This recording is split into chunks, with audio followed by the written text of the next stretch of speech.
When LEGO Batman first released all the way back in 2008, I don't think anyone actually expected it to become one of the most important LEGO game franchises ever made. And at that point in time, LEGO games were still trying to find their identity. And Batman was actually the first LEGO game that didn't rely on an existing movie storyline. And that single decision ended up shaping the entire future of LEGO games going forward. What's up everybody, welcome back to the channel. My name is The Avenger, and today for you guys we're going to be discussing the evolution of LEGO Batman games. If you guys enjoy the video and you are new around here, click that subscribe button and click that like button as well. But without further ado, we're going to dive right on in to the video. Now, the original LEGO Batman, the video game, launched during the handheld era. It was released way back with the original Xbox, the PS2, and the original PlayStation, I believe. It was done on the Wii, and the DS is when I actually played on the game. It also released on PC as well. And it was very much a product of that generation. The game was tightly focused, it was level-based, and it was heavily structured. You don't have an open world to explore, unfortunately, in this game, but instead, everything revolved around Gotham City as more of a backdrop, with individual levels representing specific locations tied to the villains. Now, what made LEGO Batman 1 so special wasn't just the gameplay, it was actually more of the tone. It was a darker tone for a LEGO game. And there were no voice acting at the time, it was just the classic LEGO mumbling and physical comedy. But the atmosphere was surprisingly more serious. The story was split into arcs. It was based on villain teams, but also for the first time in a LEGO game, you could actually play the story from both the hero and the villain perspectives. And that alone made this game feel a lot more different from anything LEGO had done before. Character-wise, LEGO Batman 1 had a relatively contained roster focusing on the core Batman characters, and it was also impressive for its time. Now, it wasn't what it is now, but you had characters like Batman and Robin, you had multiple suit variations which were introduced with different abilities, and you had a strong lineup of classic supervillains like the Joker, Penguin, Riddler, Catwoman, Two-Face, Poison Ivy, and many, many more. Now, each character had a clear purpose, and the abilities were limited, but that was what made the progression feel deliberate rather than overwhelming. Now, in 2012, we got LEGO Batman 2, DC Superheroes Unite, and this is where the franchise fundamentally changed forever. Now, LEGO Batman 2 DC Superheroes didn't just build on the first game, it actually completely redefined what a LEGO game could be. And this was the first LEGO game to feature full voice acting as well, which is really, really cool. It instantly changed the tone and the storytelling style. It was also the first LEGO Batman game to introduce a fully explorable open world Gotham City, which was also really, really cool to explore. It had a lot of hidden gold bricks around the map and mini kits and characters in parole that you needed to help save, and boss fights in the middle of the map. It was pretty cool. It was amazing for its time, and I still play the game to this day.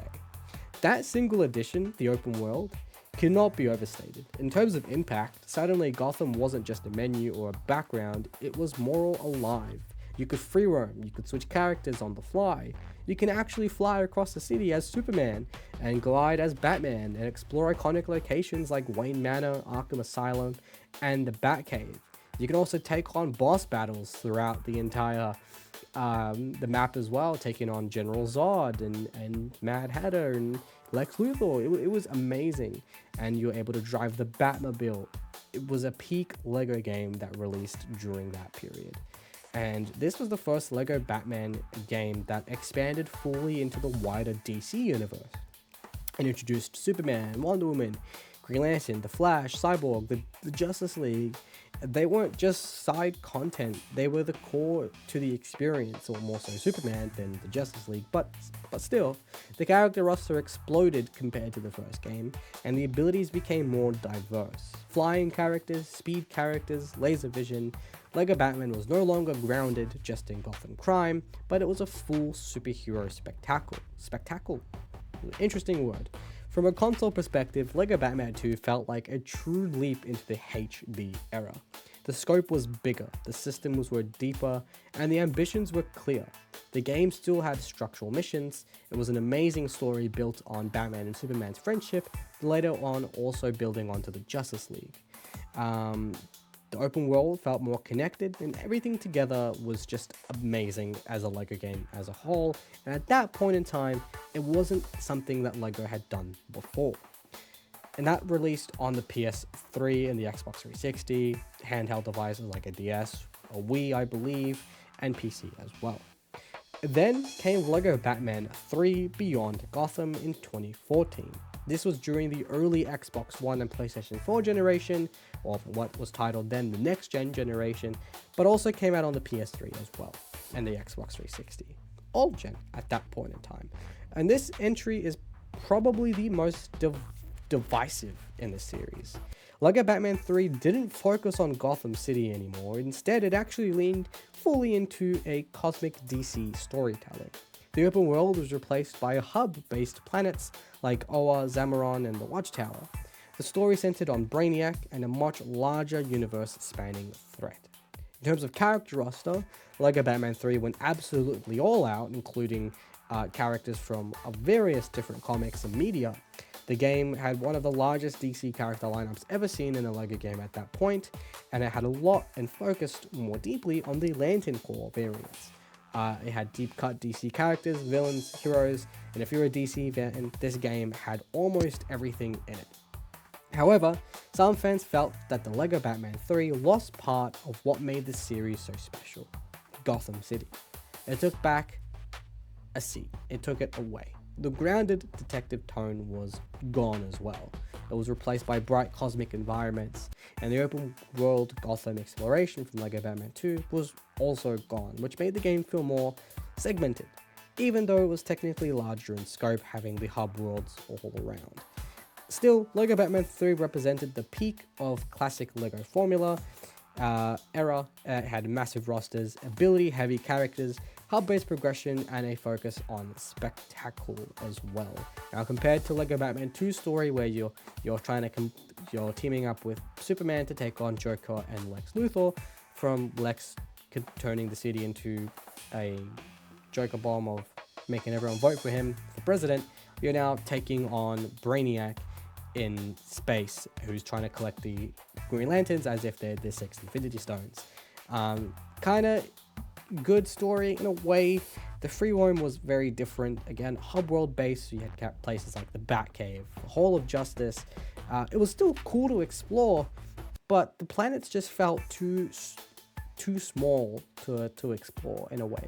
And when you're flying on a planet, you're not going straight as if you're in a city or anything. You're going around and under the planet as if you're actually on a planet, I guess. Now, that's sort of where it went up until LEGO DC Supervillains, which we're not going to really talk about because it's not really a Batman game. It's sort of its own LEGO DC Supervillains game. The roster for LEGO Batman 3 is pretty cool. You had a lot of characters from the 1966 era returning and had that content there as well. It was pretty cool. It was a good game. I really liked it. I still like it to this day, and I still like playing it here and there. But yeah, I can see why it's so divisive. And now that brings us to LEGO Batman Legacy of the Dark Knight. This upcoming entry represents the first true return to Batman-focused storytelling in over a decade. And it's also arriving in a completely different gaming landscape. Legacy of the Dark Knight is being developed for modern hardware, current generation consoles like the PS5 and the Xbox Series XS and all that good stuff, and PC. And from everything that's been shown and officially described so far, it's clear this game is aiming to blend the best parts of every previous LEGO Batman era. Where LEGO Batman was focused on atmospheric, kind of tone, Legacy appears to bring that darker Batman tone back without abandoning the scale that LEGO Batman 2 and 3 introduced. Gotham is once again a major focus, but this time it's way more larger than LEGO Batman 2. And it's also more detailed and more interconnected than ever before.